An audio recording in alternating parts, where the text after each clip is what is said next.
You ask Tiger to solve. This deals with linear equations with one unknown.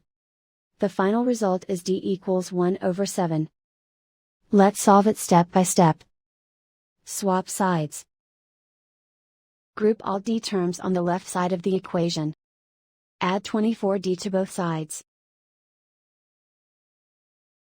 Group like terms. Simplify the arithmetic.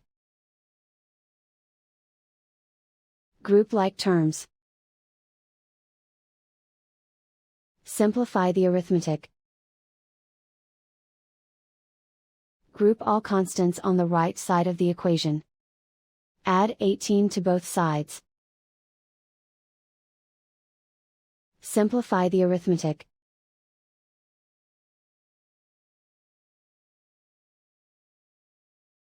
Isolate the d. Divide both sides by 42.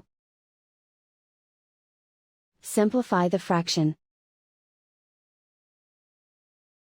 Find the greatest common factor of the numerator and denominator.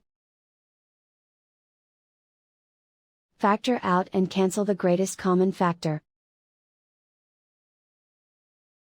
And so the final result is d equals 1 over 7.